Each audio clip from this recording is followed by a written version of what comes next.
It was tough.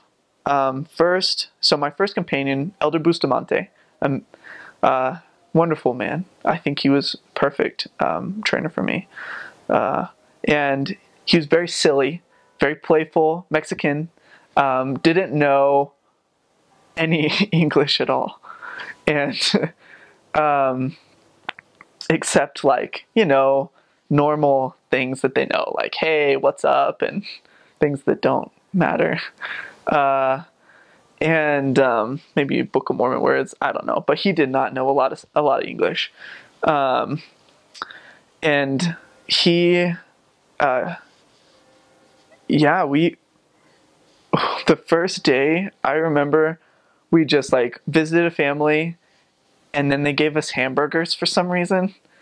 The Mexican, they feed you a lot, and even sometimes you don't expect to be fed, and they just feed you.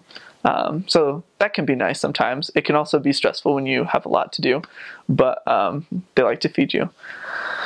But yeah, I didn't understand anything for several weeks. But it's interesting that even though my companion didn't understand any English, I mean, my Spanish wasn't too bad either. I will say that, I could communicate with people and say things that made sense. And at least say what I felt and say, I am feeling this. I'm thinking this. I don't understand this. I could say those things, and that was helpful. But the first person that I realized that I could communicate with was my companion. And maybe it's because we spent all the time together. I'm not sure. Maybe it was just a special blessing. But he could definitely understand me, and I could definitely understand him. By 4 weeks, maybe even before that, like, I had no problems speaking with him and communicating with him in the streets. So no bikes, by the way. There are no bikes in this mission. Some people have bikes, but they get stolen usually. So it's not worth it unless you have a huge mission. It's just uncommon. But so in the streets, often we would talk. He would teach me Spanish things. And I still remember the first day, I didn't understand almost anything. And so he used a lot of hand gestures. It's almost like it was from a movie, like, just like, I don't know, the white guy, I'm trying to understand, and he's like, using hand gestures, moving around.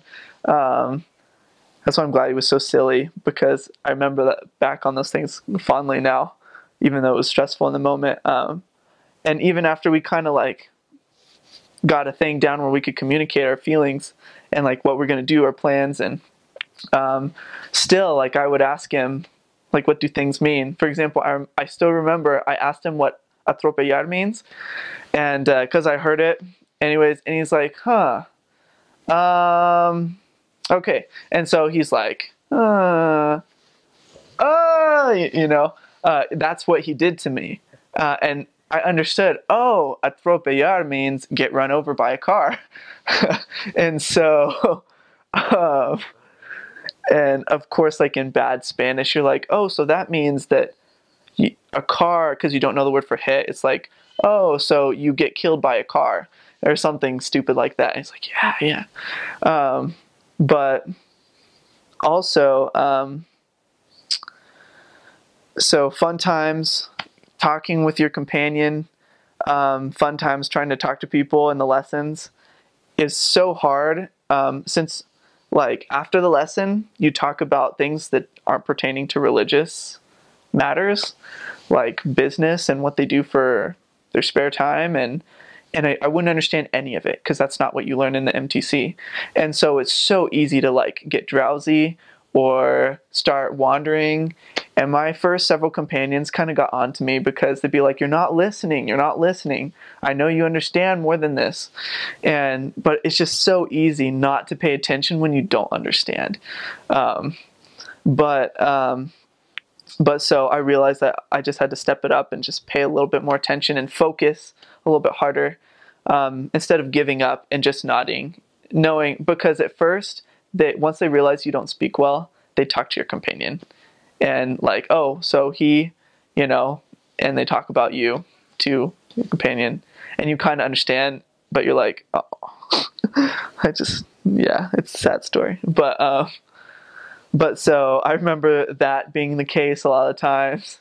Um, and, but despite the language restrictions, which I think compared to other missions, I caught on very fast. By my fourth transfer, I think I could understand everything people said to me, which I think is pretty good. You know, after hearing like other people in other missions, they go a lot longer without understanding everything. But and I could understand most of everything before that. So, but the last thing that I wanted to say about like my beginning in the mission is that so it is a culture shock. It is very stressful. I did miss home. Things are different. People laugh at what you say because you say stupid things. You feel like a baby. I felt like a child, and it was hard. After feeling like I'm intelligent, I'm funny, I'm smart, and you go there and you're not intelligent, you're not funny, you're not smart, you can't even talk. And it's very humbling, very, very humbling, and very hard, because it was like my personality was ripped away from me because I couldn't communicate my, in the same way that I used to. So you just do your best and try to learn and try to rediscover your personality in another language, and you can still have powerful experiences, even though you're not fluent. I had so many experiences where I said to the investigator what they needed to hear, exactly what they needed to hear, and it hit them. After like my companions going on and on and on, and it's my turn to speak, and they're just like, oh my gosh, I felt something, and that can happen. And I think I heard it can be the spirit, it can be a humble testimony, it can just be sincerity, it can be just the fact that since you don't speak well, they pay a little bit more attention to you, to try to understand. But yeah, you can still have some really spiritual experiences. So dry, hot. The mission is large. There's Torreon, which is in Coahuila, the state of Coahuila. Then there's the state of Durango, and most of the mission is in Durango. And Durango is actually a lot cooler, much, much greener. So that's good. And then there's Zacatecas, which is at the very bottom, and that's actually very green, very beautiful. Gets a lot colder down there. So that's kind of your breakdown. So I actually never got to go to Zacatecas, but yeah, Torreon, total desert. I had a lot of areas at the edge of these cities, because here we're used to like having cities that connect to one another, but that's not the case. It's city, nothing, other city. So you get to the edge of the city, and there's dust, there's sand, there's mountains, there's nothing, and that's kind of weird too. But also in Torreon, there's dust storms. It looks like rain. The clouds come fast, and kind of like in desert movies, you see those cloud storms. Well, it's not that bad, but it's just like that. And all of a sudden, this black cloud comes towards you, and it passes you, and all of a sudden there's just sand everywhere, and like a little bit of rain, and so it's like sticking to you. So that is real. That will happen. And it's just dust storms, just dust storms. So that's interesting. It got to a little over 100 degrees every day of the summer in Torreon. Often you'll probably spend time, hopefully your apartments aren't terrible, but I had several little houses that we lived in that were like little ovens. And we sweated a lot in those during the summer. And so you just have to, there'd be times where I'd put a bottle of water in the in the refrigerator so that when you burst awake during the night from being like so hot and dehydrated, so that you can like run to the refrigerator and like chug the bottle of water and go back to sleep. I've also heard stories of people just like, putting it on them. That's it. I would at least do my face. Some people say they get in the shower, not that hardcore, but just like wet your face, drink some water, and go back to bed. But it's kind of toasty, both inside and out, both outside and inside your house. So don't think it's like there's not like centralized AC or heat. There's none of that. You either have a fan or a space heater and the walls. That's it. So you got some extreme conditions. I had some, and there's parts of the mission that get really cold in the winter. So you wouldn't think it, but yeah, especially if you're in the mountains, it can snow. I saw some snow, but not in Torreon. It's not going to snow in Torreon. There are stores. Here we have like large grocery stores, but in Mexico there's a lot of little tiendas that are little family-owned stores that are on the corner near your house. And missionary homes, they tend to just missionaries gravitate towards those little tiendas because missionaries love food. After planning, before planning, at night, all of the above. And so it just makes it really easy when it's close to go, run to the tienda, come back, run to the tienda, come back. Yeah, great food. You're going to throw up sometimes. I threw up a lot. But, it happens. I kind of got over it. Sometimes the food was so good that I'd be like, oh, totally worth it,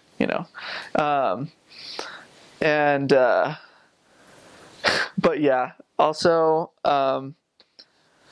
it's okay if after the first plate, as far as like people go and them serving you food, I got sick because talking about getting sick, I got sick my first week because I ate too much because I thought they wanted me to eat too much. But after the first whatever, whether it's a bag of chips or with salsa, they always put salsa on everything. I'll get to that in a minute.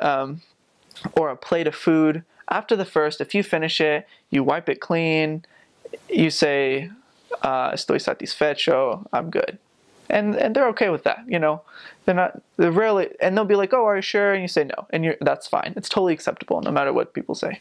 But if you don't finish your plate of food, that's no good. That's not good. But if you do ask for more, they will give you. It doesn't matter. You can't say a little bit more or just a little bit more drink. They give you full glass, full plate. So just know that. Yeah, because you find that out the hard way. You're like, oh, that was really good. I just want a little more. So un poquito más. Another full plate. Oh, man. You got to walk that off. You got to have tortillas and salsa at every meal. And if they don't, they'll send their child to the tienda to get some. Regardless of the day, members of the church try to be good and have tortillas and salsa, for Sunday. But there are some, if there is not tortillas and salsa on Sunday, they will send their kids to go get some. It's just a staple. And at first I thought they tasted bland because they mostly give you corn tortillas. We're all used to flour tortillas. But by the end of my mission, the smell of those corn tortillas is just heaven. So I totally, you get used to that. And still like fried corn tortillas with like a sunny side up egg on it, it just like hits a spot. There's taco stands. There are street vendors, don't be afraid of them. I never once got sick from a street vendor. Great food, delicious. You just got to make sure you time things right so that you don't like mess up your schedule going to and getting food from these places. But they're fun experiences, and like I said, great. Oh, tacos and gorditas are to die for. There's plenty of crime, but I think it's dangerous there now, more dangerous there now than it was when I was there. But I always felt extremely protected, and you hear a lot of terrible things that happen, and these are things that could happen to your investigators, to your member friends, to the members' friends, to your investigators, to your friends. They just, bad things happen. And so got to be ready to like hear those things, know that there's a lot of violence, there's a lot of drugs. I contacted a couple, and these are young kids. Like I contacted a couple of kids once, and I didn't know that they were like 14. They actually they were like, yeah, we can't let you guys in. And I was pretty stubborn and kind of forceful. Hopefully not in a bad way, but I was just like eager to teach people, no matter what. And so even if like maybe there was a person in the house that didn't like the gospel, I was willing to teach outside, And so I was like, I just kind of pushed them further, and I was like, oh, well, why not? We love teaching to everybody, and we talk about Christ, and we love to talk about Christ with you. And so they were like, well, I don't know. Well, let's go talk across the street, and I think that should be fine. And like we started talking, and man, they're just like dealing out bags of cocaine while we're standing there with them. That was crazy. But that was like the craziest thing that ever happened. Like I wasn't in danger. It was just kind of creep. It was surreal. So I was like, okay, well, and I skipped this part, but he said to me, you can't come in because we deal drugs. My fault. I didn't believe him. So he got me. But it was also really tragic because the kids are just 14 and their dads are deadbeats or gone and their moms are working, just really tragic stuff. But, so people need the gospel, but, you gotta, just be kind of careful. I was probably not as careful as I should have been. But, if you obey the mission rules, you will be safe. Let's just say that. I was a zone leader, and me and my companion were planning. We were at a point where we were trying to get our missionaries to contact. There were people that wouldn't contact one person in an entire week. We were like, how is that possible? You just walk up to somebody, just one person, 5 people, one a day. We tried to break it down, but there's some people that just did not have the motivation. And so we came up with an idea. Like, what if we show people that in 10 minutes you can contact like 5 people, which for some of these people is like gonna like totally boost. Even if they do it once a week, it's gonna boost their contacting output. And the goal was to help them just start contacting, just start. And so as a district activity, we made it the activity. Yeah. You got to go. We're going to go outside. We're going to contact as many people as we can in 10 minutes. And then pass around all the referrals, to whoever we need to pass them to. And that's what we did. So in the end, we sent out tons of referrals to everybody within the district, outside the district. Me and my companion, we got 1 referral, maybe 2. And that 1 referral was a man named Jaime. And that man was, as they say, a golden investigator who we got there, and he was just like, he was ready for us. We got there, and he just like absorbed the information, and the Spirit just testified to him that it was true, and he believed it. And after that, like, we gave him the Book of Mormon. He started reading it, and everything was different after that. He agreed. He wanted to be baptized. He was baptized as soon as he could get in the water. And he started coming to church without fail. Had excellent questions. He started telling his friends about the gospel. He'd bring the Book of Mormon to work. And it didn't end there. Some people, they get to baptism and they kind of freeze or kind of stall, or they don't really progress after that. But he just he just plowed through, got the Aaronic priesthood. He baptized and gave the Holy Ghost to his son. And within like 3 weeks after that, which is almost unheard of, he was given the Melchizedek priesthood. Like usually there's like a 2-month period at least to get the, or like 3 or like a year or something, you know, to be able to get the Melchizedek priesthood. They interviewed him, the stake president interviewed him, and they're like, no, this man is ready. And by the time I came back, he was like the ward mission leader or something. Like that man, I still remember him, and he loves me and his companion for some reason. We didn't do anything. We really didn't do anything. All we did, we didn't even find him. All we did was like regurgitate the lessons. You know, there was nothing that was like Alex Masterson did, except be there and have a testimony and share with the Spirit.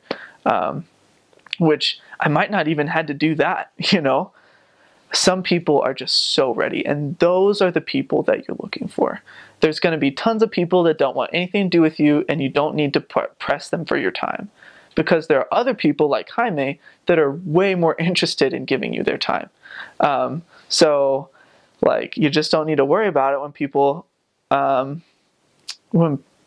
have time for you or they don't want to talk to you. Like, it's okay. You just wish them well and keep on going, you know? And you don't want to be rude or anything, but you just be like, oh, okay, that's fine. And you love them, you move on, and you just have faith that people like Jaime are all over being prepared. You just have to find them. So a lot of Mexicans are a little bit more laid back about the mission rules.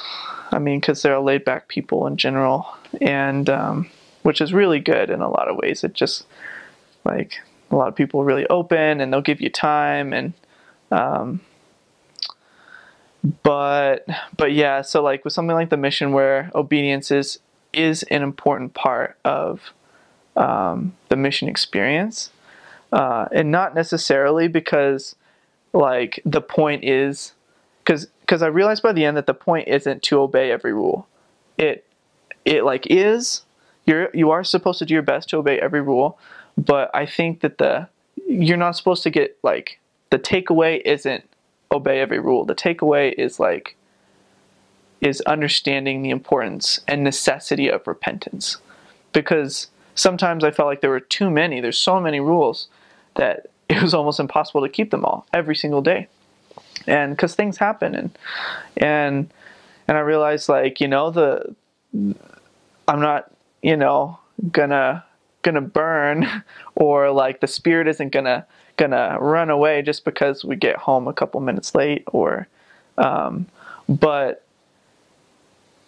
it's about trying harder and trying to be better and saying, okay, we didn't make it today, we'll plan and do better, and say and pray and say sorry, and it's understanding that repentance process, because it's that process outside of the mission that which helps us achieve salvation. And that's how you become a better person. So it was really stressful for me at first, because like obedience was like, I really wanted to just like be perfect, but it's okay not to be perfect, but it's important to remember repentance and to keep trying to be better. But so I related to obedience. One of the mission rules was changed. In almost every mission, you're not supposed to go into a house without a man if there's a woman home. But they changed that rule for some reason. Because men usually get home later from work, and women are home all day, and so they changed the rule. And they said, well, you can go in if it's just a woman. And so when I got to the mission, that's what we did. And something happened, of course. A missionary went home, and the rules changed. So, but it was very difficult, because you would think everybody would just be like, okay, it's changed. But no, like, the change happened, and things kind of kept on going the way they were, to the point where I was like, maybe things didn't really change. Maybe the president didn't mean that exactly or something. But time goes on, and the more I talk with the president, and the more times I realize this is something he wants to happen now, and that he is extremely serious about. And so my entire mission that was a thorn in my side. Goodness, man, it was so annoying because people fought me on that rule. My entire mission. You would think it would just be, and sometimes it wasn't easy. I would be, you're in a place where there's 20 members in a branch. That's hard. It's not easy to do that. It's not as easy as it is here. And so people, a lot of missionaries would be like, well, they make excuses, exceptions. And I would say, no exceptions, no excuses. We're not supposed to do it, so we're not going to do it. And so sometimes we did outside. Sometimes we'd go back home. Sometimes, there are times that we had to go to the church, when there was, when there were only like 3 sisters that were giving us food. And not a lot of young men to accompany us. And so that was hard. That was legitimately hard, my entire mission. And even to my last area, I got there, they hadn't even heard of the rule. I start telling sisters, they freak out, they start questioning me, and of course, they ask the mission president, and they realize that it's a thing. I'm like, man, can't get a break. But I don't regret it, and I've gone back, and people, they remember me, and they say, I remember you because you were obedient, and they remember these things, and not obedient in a bad way, but I can see their eyes and see that they appreciated the example, and the diligence. You can tell they appreciated it. So that was something, you got to be aware of, that you're going to have companions that are going to want to, slide a little bit. And you're going to have companions that want to do the right thing, but you just gotta be strong. And even when even the members don't want to do it, you just gotta be strong. First of all, the mission is a life-changing experience, and it certainly will prepare you to, because it is hard. It is so hard, but it will prepare you to to do excellent things after the mission. So you gotta stick with it. I also recommend reading Preach My Gospel before. I recommend something I did before my mission that totally, I was having a hard time, just getting in the mindset, feeling worthy to go, and I was challenged by one of my leaders to read the Book of Mormon straight through, a speed read per se, in a month. Read the Book of Mormon in a month. And I had the time, just working, so I did it. I read the Book of Mormon in a month, and it totally it just boosted my testimony. I had so many spiritual, very, very, very spiritual experiences. When you're just immersing yourself with the Word of God like that, it just totally, that is exactly what you need to prepare for the mission, because almost nothing that you can do besides those 2 things are going to actually prepare you. So just having a testimony, just knowing what you're talking about, knowing the doctrine, that's really the best that you can do. And just have faith that you're going to go where the Lord wants you to go, and that it's gonna work out. I also recommend being obedient, like I said, loving your companions, trying to understand them as best as you can, because no matter what, you will have good companions and bad companions, and sometimes you won't even get along with the good ones. Hopefully you get along with most of them. If you don't, you should look inside and figure there's probably something you need to change. But there's going to be people you don't agree with, and you just have to be able to understand them and love them, and try to be there for them. And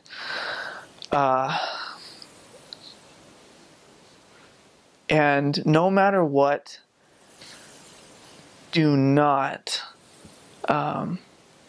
waste your time Bible bashing. Do not waste your time in the streets with the scriptures trying to prove the Word of God to people, because it doesn't work. Ever. It will never, ever work. It will only waste your time. Not once in 2 years did I ever see that work. And so you're only going to make them mad and want to look up more scriptures. You're going to make them feel bad and they're going to get a bad taste in their mouth from you. And that's not what you want. You want people to shake your hand and walk away feeling better about you and being like, wow, that man was, even though they might be saying things to you as you're walking away, they might be like trying to like put you down or something, but you don't give them that. You don't give them the time of day to, I mean, you're kind. You say, sorry, we don't have time to do that. But if you want to learn, if you want to know more about Christ, we'd love to talk to you. And you just kind of go. And that will save you time. And I think that is what Mexico needs, because there's a lot of bad, there's a lot of people that are going to want to contend with you. And I think what Mexico needs is missionaries that can rise above that contention. This church is bigger than that because we have the truth. And so you don't need to prove anything to anyone. Just let the Spirit do that. And if they don't want to let the Spirit in, then you just let them be for now. There are men and women and families that I will never forget. And they changed my life as much as the message that I brought to them changed theirs. And I know that as you put all of your might, mind, and strength into that work, you will find rewards. You'll get something out of it. I mean, you can't like go into it expecting to get something out of it, but if you go in there with the mindset like I'm going to give all of me to this, then you'll get so much in return. It's just so worth it, and lifelong memories, lifelong friends. And so one of the most important things when you're going to Mexico to learn, and one thing I learned somewhat early on, is to not compare American customs to Mexican customs. And this goes for how the church operates and also for how the culture is. I learned to put on my Mexican glasses when analyzing everything. And I stopped asking, like, why are they doing this, or why is it this way? And I started asking, okay, well, why not do it this way? They just look at the world differently than those of us from the United States or from Canada. They see things differently. In some aspects, they're a little more superstitious than maybe the American culture is. But you learn to just love them, and like my grandparents live in northern Mexico. Every time I go back there, I feel like I'm going home. And part of that's because I've just learned to love the way Mexicans think about things. One thing right off the bat that I can remember is punctuality. At the beginning of my mission, I was a little frustrated because I would be punctual to something, whether it's sacrament meeting, whether it was to teach somebody. We'd be on time and the person wouldn't be there, or they wouldn't be ready, or church would start 15 minutes late. And I learned that to a lot of them there, the concept of time wasn't as important. So an event wouldn't start at 9:30. An event would start when everyone's there. And it's the same idea with a lot of the appointments you'll make. You always need to strive to be punctual, but at the same time, the idea of a commitment and being on time to something isn't as important as making sure that everyone who needs to be involved is there. So that was one thing. And then as far as concerns and worries go, just learn to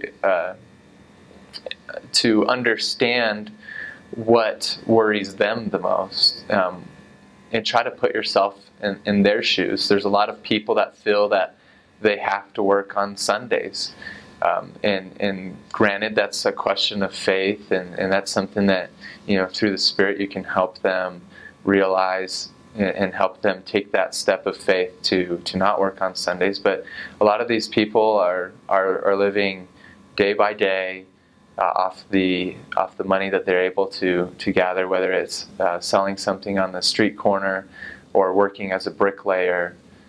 Just such a wide variety, of people there. You'll see some of the wealthiest people you've ever seen, and you also, just a few blocks away, will see some of the poorest people you've ever seen. You'll see people that live in gated communities that have security cameras, and that you'll be able to talk to them via a PA system, doing a contact via video camera. But then, just a few blocks away in another neighborhood, you'll be teaching somebody that has a dirt floor and no running water. So there's a lot of wealth disparity there as well. Torreon, the state of Coahuila, and the state of Durango, which are both in the mission, is regarded and revered, almost romanticized by Mexicans, because the area is the site of a lot of famous Mexican events. One in particular, Durango is the home state of a man named Guadalupe Victoria, which is the Mexican equivalent of George Washington. So there's a big monument in the middle of the city. In fact, if I remember right, an obelisk. I could be wrong. But there's a big monument in the middle of the city commemorating him. And he was one of the first Mexican founding fathers. There's also a statue in a town called Gomez Palacio, which is bordering Torreon. That's almost like a twin city to Torreon. And it has a huge statue to, blanking on his name. Oh, it has a huge statue to Pancho Villa, Francisco Villa. And, he was from that area of Mexico as well, the famous Francisco Villa that campaigned in Chihuahua and raided border towns in the United States. So they have a lot of pride as far as Mexican history goes there. And you'll frequently see streets named after these people, because Durango and Coahuila are called La Cuna, the cradle of the founding fathers, basically. So it's kind of has a frontier feel to it, but at the same time, it's rich in modern Mexican history, I would say. Now, as far as the Spanish days go, Torreon is a relatively new city with not as much Spanish influence. When I mean relatively new, it's probably about 150 years old or so. And Durango, on the other hand, the downtown is very Spanish. Lots of old cathedrals. This cathedral's gigantic, and it's overlooking a town square with fountains, and it's lined by European-style buildings. So if you go to downtown Durango, it actually looks like you could be in Spain. And then further south in the mission in Zacatecas, there's cobblestone streets, there's statues, there's parks, and a lot of old, even European-style cathedrals there as well, with buttresses. So you get a little bit of a taste of that Spanish feel. And then further south in the mission, in the state of Zacatecas, there's an old ruin. There's some old pyramids there, and it's called La Quemada, which means like the burnt city. That's because when the Spanish came into the area, apparently they were met with a lot of resistance from this town that was built up. It's built up on a plateau or a mesa, and there's a few pyramids on top of that. Anyways, they met a lot of resistance from this town, and once they overcame it, apparently they just burned everything. So you can actually still see the burnt marks on the side of the structures there. And some other important things, the Turquoise Trail came through that area, and that's an important Spanish trading route. It's also called El Camino Real, and that runs from Santa Fe, New Mexico, down to Mexico City. So the states of Durango and Zacatecas were very important to the Spanish in the late 1500s and the 1600s. So that area is rich with historical significance, and a lot of the towns in Zacatecas in southern Durango, are as old as some of the towns in New England area. So there's a lot of rich history there. I have a testimony of being obedient to mission rules. That region of Mexico is undergoing a lot of social change, and some of that social change can be violent. And the people there, you're going to meet some really just brave people that are willing to stand up to men that intimidate them. And sometimes this intimidation is very violent.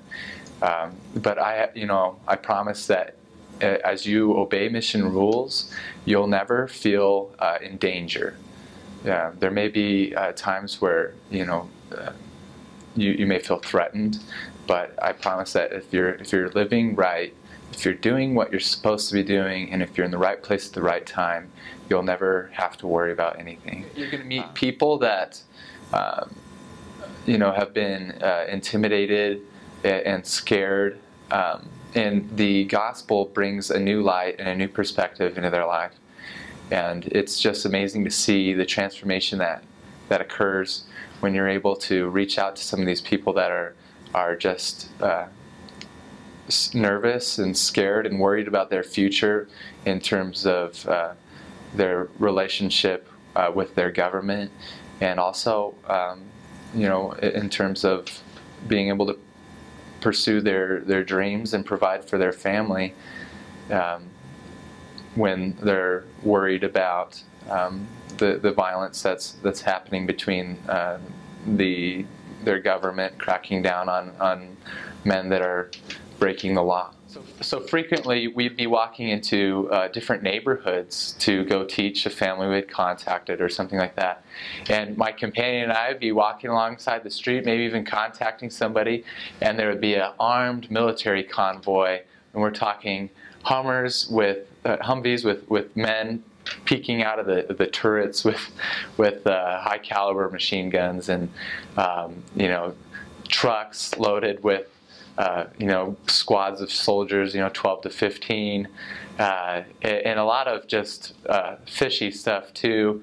I remember being with my companion one time, and we saw a man on one of those Nacho Libre tricycles, who was dressed as if he was a poor guy, but he had some sort of communication device strung into his ear. We didn't know, is this a cartel guy? Is this a guy from the Mexican military, or is this somebody, I don't know, CIA? We didn't even know.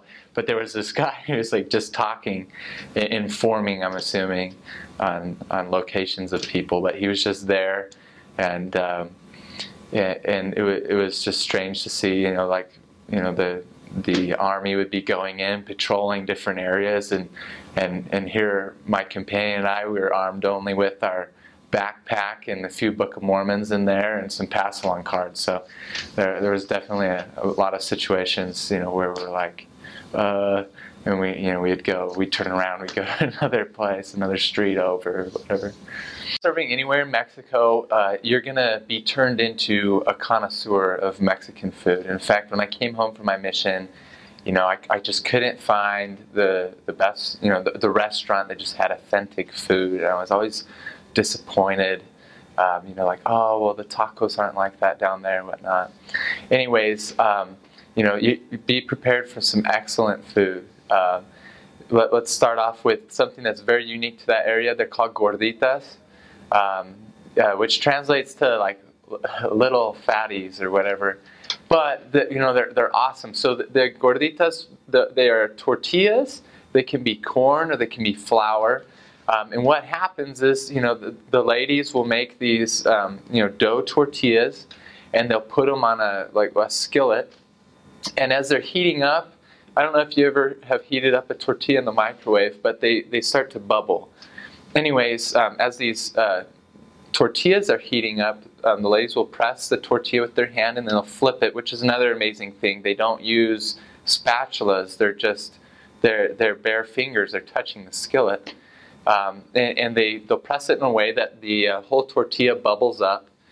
Once they're cooked properly, they'll take them off the skillet. They cut a hole in the top of the tortilla, and so it's now puffy inside. There's a pocket of air, and then they'll fill those tortillas. They'll stuff them with whatever kind of meat. It could be carne asada. It could be what's called picadillo, which is kind of like a hamburger meat, chicken, a carne adobada, which is like pork, like a marinated chili pork. A lot of great stuff there. So you're going to see like gordita stands everywhere, and they're awesome. Great breakfast food if you want to grab something 10 minutes before you go out for your day.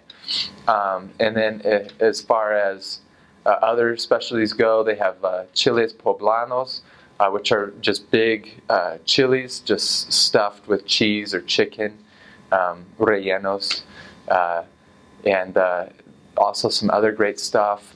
They have tacos de carne al pastor, and so you'll see these taco stands all around. And for the most part, the tacos are served with corn tortillas.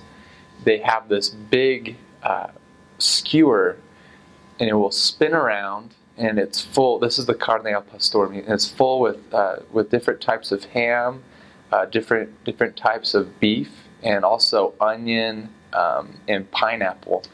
And so as this thing's spinning, there's like a torch type apparatus on the side of it, and it will cook the outside of the meat.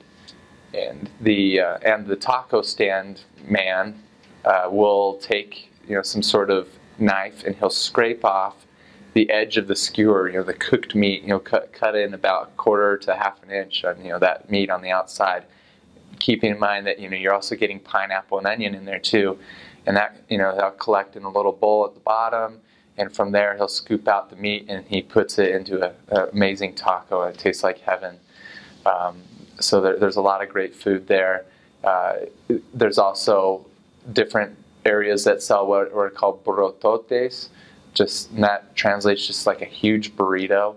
I have pictures of myself with a tortilla that spanned a little bit wider than my shoulders and from my chin down to my waist. Just a huge tortilla, and they'll stuff that with your choice of meat and they roll it up. So there's some awesome food down there, and they pride themselves on it. Now, Durango tended to have a little bit more beef, and I think that's because there's more ranches out there and a few cattle ranches and whatnot. So even the poor people, they seem to pull together the money to eat well. So even poor people still seem to have enough to eat, whether it was just beans and rice, which is common in any Latin American country. There's also awesome tortilla factories, for lack of a better way of describing it. They're not very big. They're no bigger than like your average, maybe a living room or so. And they'll have just like a dough machine, and it's stamping out little corn tortillas, and then they'll cook them. And those are available, for what would be the equivalent of like 50 cents a kilo or $1 a kilo. So there's a lot of just fresh made stuff. There was a bishop in one of my areas that in Durango that made his own cheese because he had his own cows. So everything there is real as far as like there's no preservatives. This is cheese, how it's made.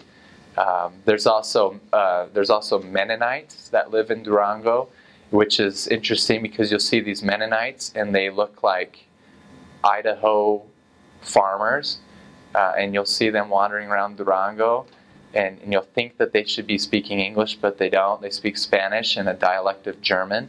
But anyways, they'll come into town and they've got some great things that they'll sell, like cheese and different farming type products. So A lot of great food there.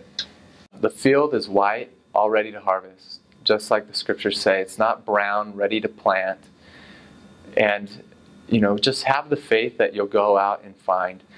And in a respectful way, shelter your faith. Don't let the winds of even other missionaries, don't let their disappointments get in the way of your faith to find. Just know that as you're diligent in talking with everybody, you're going to find somebody that wants to hear the message and that's willing to learn more and that's willing to come to church and ultimately that's looking to be baptized. So the biggest thing is to have faith to find and don't let others around you destroy that faith. The other thing is no effort is wasted. If there's somebody that rejects you, you know what? The way I started to think about it is that person may recall your testimony 2 years from now when another set of missionaries knock on their door. No effort's wasted. Even if you feel that person was rude, even if you feel that this person, his priorities aren't straight, and sometimes you may even have to drop an investigator that you're teaching because they're just not going anywhere. They're not taking they're not accepting any invitations. They're not reading the scriptures. They're not praying. Just recognize that while those moments may be hard in the short run, that in the long run you don't know what part you're playing in somebody else's conversion. That person may not be ready at the moment that you found them, but because of your testimony and the interaction that you had, whether it was for a minute and a half or for a few visits or for a church visit, that no effort's wasted in that person's progression and that person's conversion. And I have faith that as you go out and you speak with everyone, that you'll be able to find the people that that Heavenly Father's preparing even right now for them to hear your message. So in my first area, I was super eager to share the gospel of Jesus Christ with all these people, and at the same time, my Spanish level wasn't where I liked it to be, and many times I just felt frustrated because not only could I not convey fully what I was trying to share, the people just couldn't always understand what I was trying to say. And I was fortunate to grow up in a home where I frequently sought out the advice of my dad and his counsel. And being in Sombrerete, I was overwhelmed with this feeling like nobody understands me. And it was also because of that I gained such a deeper testimony of prayer. And I can really say that my relationship with Jesus Christ and ultimately with Heavenly Father was deepened more than it had been previously. I realized that as I kneeled down in prayer every night, that while my companion couldn't fully understand what I was trying to say, while an investigator may not fully understand what I was trying to share with them, there was a Heavenly Father. There was my Heavenly Father that understood what I was feeling, that heard everything that I was going through, that could listen to me. And then, in turn, if I was quiet and could ponder, I too could also feel His advice come back to me, sometimes as a whisper, other times stronger than that. And through my mission, it was a sweet but also humbling experience to grow closer to the Lord. And as I did that, I also realized my shortcomings. But one of the great lessons I learned as I struggled through learning Spanish, was that there was a Heavenly Father that knows exactly what I'm going through, that while other people may not fully understand what I am trying to tell them, Heavenly Father does, and He knows exactly how to help us. And it was the love that I had for him and for our Savior Jesus Christ that carried me through the toughest of times of my mission. In my second area, I was training another elder who was on his second transfer, and looking back on it, we neither one of us fully understood what we were doing, and by that I mean we were just both so inexperienced. I was on my third transfer, he was on his second, and and I don't think I was picked to train because of me being that great. I think it was more out of necessity. We were a young mission at the time. There were a lot of young missionaries. Anyways, here we were, me on my third transfer, my companion on his second transfer, and this was our first day in the area. We were contacting people in the street and just chatting with them and inviting them to church. My companion's like, hey, let me take you around. We'll go meet the bishop. We'll go meet some other important members in the ward, like the elders quorum president. So he's taking me around, and towards the end of the day, I think it was about 7 o'clock, we went to go share a brief message with this lady and ask her for a referral. That was our goal. And the message was shared over a countertop at a makeshift corner store. She sold pollo rostizado, rotisserie chicken. She sold rotisserie chicken, and there we would have to kind of step aside every few minutes as another customer would come in to buy something. Anyways, we shared a few scriptures with her, and we asked her if there was anybody that she felt would benefit from this message, or anybody that she knew of that is would be eager to hear from our message, or hear our message. And immediately she told us of a family that lived a few houses over. She had given them a few liajonas, or ensigns, and one young man in particular was particularly excited about it and eager to learn more about Jesus Christ and more about the church. So we said a brief prayer with her. We left. We didn't think much of it, but we were excited we had a referral. And I think we had a few appointments later that night. We taught a few people. We went home, went through our routine, planned, set goals for the next day, and we went to bed. The following morning, we were awoken, I think maybe about 5:30 in the morning, by a phone call from the Relief Society president informing us that the sister that we had asked a referral the day before apparently passed away within an hour of us visiting her. The story goes that after we had visited her, apparently she must have closed, and her son came by to check in on her an hour or so later, and she had passed away on her bed. So our immediate thought, obviously we were sad for what had happened. She was an older lady, but our immediate thought was, wow, we need to go visit this person that she told us about. I mean, that was the last thing she did before passing away, as we deduced what had happened to her. So we went there, and I have a testimony that if you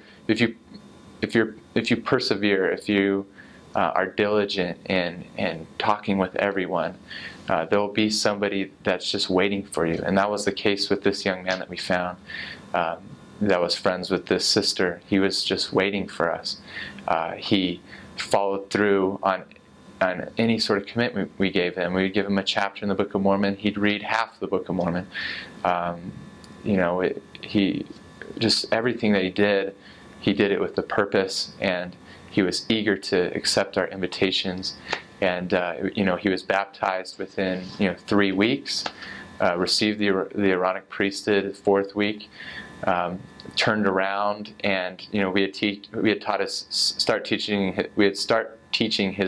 started teaching his sister about a week and a half after we started teaching him. So he turned around after he had the Aaronic priesthood and baptized his sister. And then by the time, I believe it was my last Sunday there, he was ordained with the Melchizedek priesthood. The awesome thing about this young man, a year later, while I was still in the mission field, he was called to serve a mission in Monterrey. He served an honorable full-time mission.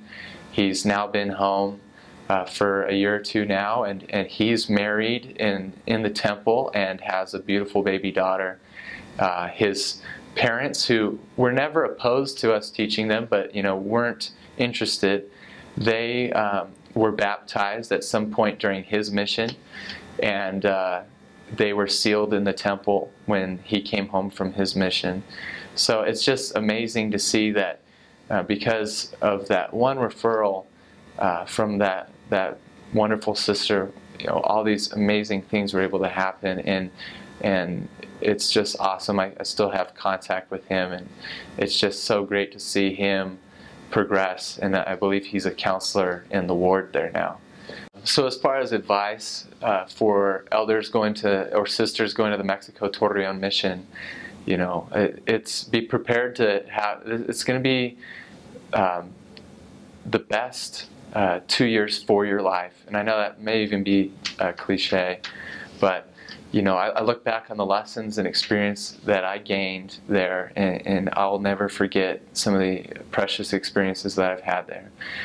As a result of my mission, I know, that my Savior loves me, and I know that the atonement is real, that it's something that you can tangibly see a difference in the way people look once they have a greater understanding of Christ and the sacrifice that He made for all of us. And it's so amazing to see somebody understand that and to grasp it. And it's beautiful to work with people that are humble and eager to learn. I know that the Spirit testifies of the truthfulness of the message. And I know that the gospel has been restored. Many of these people are looking eagerly and waiting eagerly for you to come, and they're looking for the gospel. They don't know it yet, but when you share it with them, it'll sound familiar to them. And I can testify that you'll at least once run into somebody and it will have that familiar ring to them. And you'll be able to see the Spirit change their life. I know that the Book of Mormon is the Word of God, and I've seen people change because of the lessons that you can learn from it. And I know that the church is true.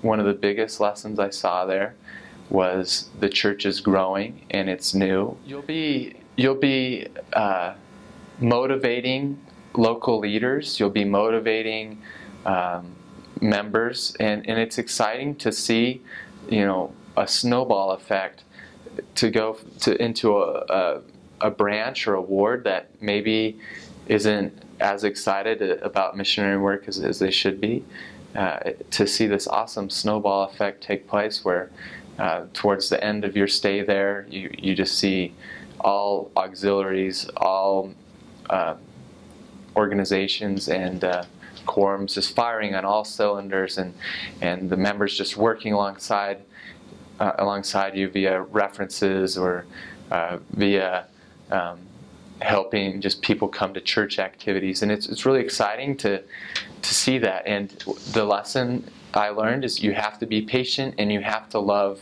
everyone. You cannot you cannot be accusatory. You just have to show them love. You have to serve others, and when they can see that side of you, that you love them and that you're willing to serve and do everything, that's when the ball gets rolling in some of these branches and some of these smaller wards. And it's really exciting to see the members just get it.